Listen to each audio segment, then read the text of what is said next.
Dajva najprej pogledati sploh, kaj je sindikat nogometašev v Sloveniji, kako je nastal.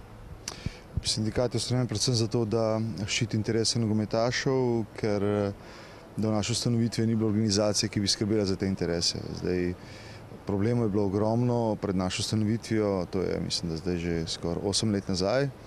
Ideja se je pa porodila meni, ko sem igral na Portugalskem in videl, da preko nekih inštrumentov uveljavljenih na Portugalskem, konkretno kolektivne pogodbe, igralci lahko uživajo zaščito in se v bistvu skoncentrirajo na tisto, kar je bistveno, se pravi, da trenirajo in igrajo po svojih najboljših močeh.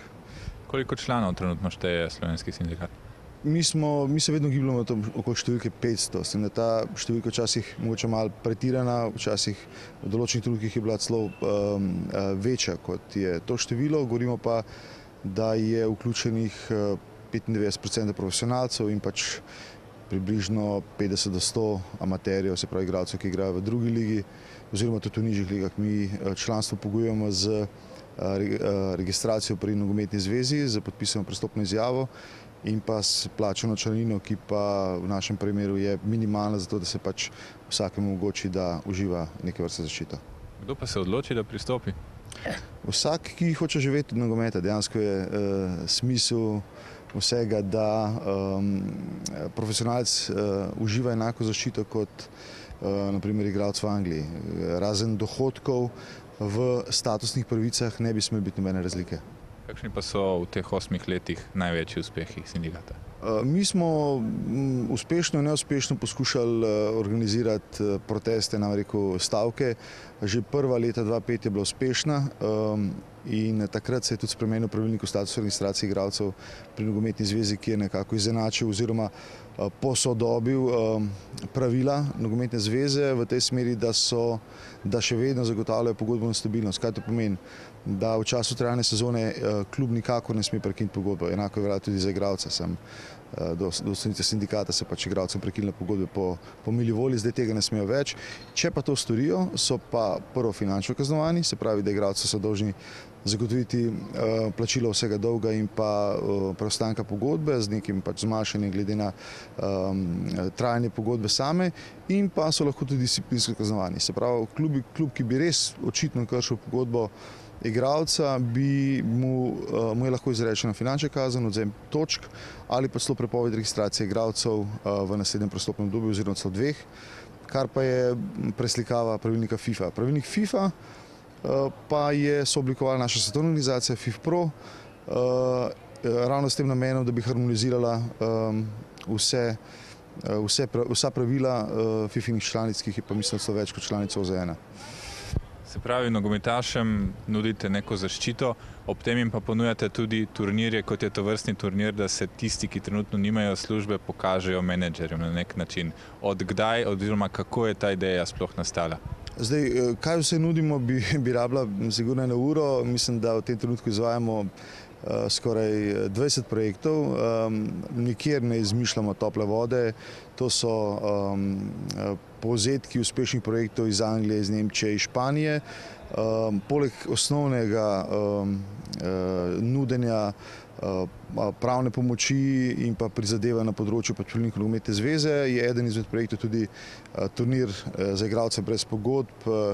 Mi se z vlado zdaj pogovarjamo oziroma smo že napisali zakon o posebnem pokojninskem varstvu za nogometaše in športnike. Ravno prejšnji teden smo potrdili 8 naših članov, ki se bodo zavarovali brezplačno nadaljavo na Danskem. Delamo 4 humanitarne projekte, delamo zdaj, pred kratkim smo začeli projekt Nogometaši po tvoji strani, kjer z prihodi v šole omogočamo oziroma populariziramo nogomet in še bi lahko našteval. Trenutno smo sicer v Grčiji, ampak velik del tega turnirja oziroma veliko breme tega turnirja nosi tudi Slovenija oziroma vaš sindikat. Kakšna je vloga? Ja, naša vloga v okviru svetovne nogometne organizacije je poudarjena v tej smeri, da smo dejansko prvi, na katerega se FIFPro obrne, kadar gre za vzhodno Evropo. In mi smo na tem turnirju že 6. leto. 5 let smo bili dejavni v okviru turnirja, ki ga organizira naša glavna zveza. Letos smo se pa odločili tudi zaradi pomoči oziroma popularizacije samega projekta v vzhodni Evropi, da to prvič organiziramo na področju vzhodne Evrope, se pravi v Solunu, ob prisotnosti 2 ekip ene iz Bolgarije in iz Grčije. Naslednje leto verjetno se bomo odpravili v Sofijo in povabili na turnir tudi Srbe, ki so letos začeli prvič s tem projektom.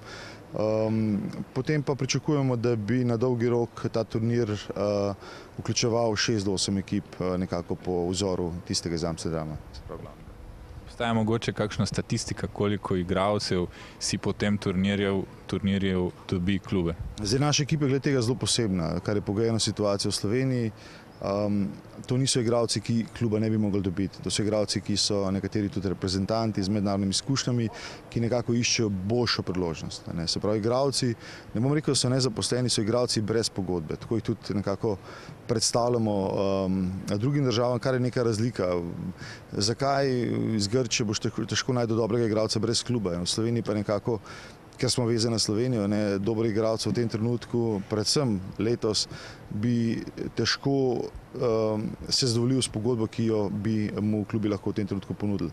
Zato je to pač priložnost, da najdejo delodajalce v tujini. Če govorimo o uspešnosti, prejšnja leta je večina igralcev dobila klube v Sloveniji, 3 oziroma 4, se pravi, rekel bi 10 do 20% igralcev pa uspeje najti tudi delodajalca v tujini. Preko naše pomoči oziroma kot rezonanca nastopa na turnirju. Dam je primer Elzner, brat od reprezentanta, mlajši, je 4 mesece po nastopu na turnirju lansko leto v Amsterdamu dobil potem angažma pri klubu na Češkem, ki pa je bil prisoten na turnirju. Tako da lahko se ne zgodi takoj. Verjetno, vsaj kakor sem se pogovarjal pred turnirjem, bo najmanj eden igralec že v tem trenutku, že preden so se ga sploh ogledali, šel na probo v Rusijo. Mogoče bo še kateri drugi pač se tako odpravil, pa to ne pomeni, da bo podpisal pogodbe. Jaz smo tudi Blaža Puca, ki je šel, mislim, 3 leta nazaj, ko smo bili v Lizboni na preizkušnjo v Gimarajš, pa se je potem po enem tednu vrnil, oziroma tudi v Setúbal. Tako da ne moramo nekako predvideti, ampak so pa na videlu, že z rezultati, ki smo jih ustvarili v Sloveniji, se je pokazalo, da pač so igralci pripravljeni, da so sposobni premagati slovenske prvoligaške ekipe in že tukaj je nek namen dosežen, to je pa v bistvu samo smetana na torti. Kakšen pa je odziv menedžerjev oziroma kako oglednike privabite, da pridejo na ta turnir? Ja, to je najtežje, sploh glede na čas, v katerem se nahajamo. To je tik pred začetkom priprav oziroma ravno začetku priprav, v nekaterih državah pa čez en teden že začnejo s prvenstvi.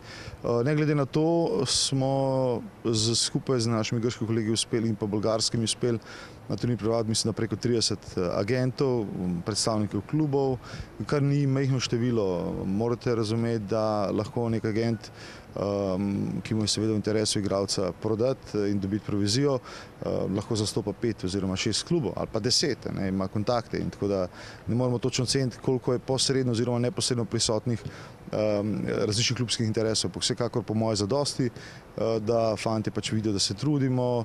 Ni nikoli optimalno, optimalno bi bilo, če bi bila tukaj cela vzhodna Evropa, vključno s Turčijo, Kazahstanom, Azerbajdžanom, ampak ti, ki so tukaj, bodo videli po moje zanimivo tekmo oziroma tekme in pa seveda upam pač si izbrali kakšnega od naših igralcev. Mogoče med temi menedžerji tudi kakšno znano ime svetovnega nogometa oziroma nekdanji nogometaši? Mislim, da je, imam seznam, ampak večinoma se najboljši nogometaši ne odločajo za poklic menedžerja, ker pač tega ne rabijo. So pa vsi večinoma igralci nogometa, tako da redko kdo bi lahko ocenil oziroma kdo bi bolje ocenil kot pa nekdanji nogometaš.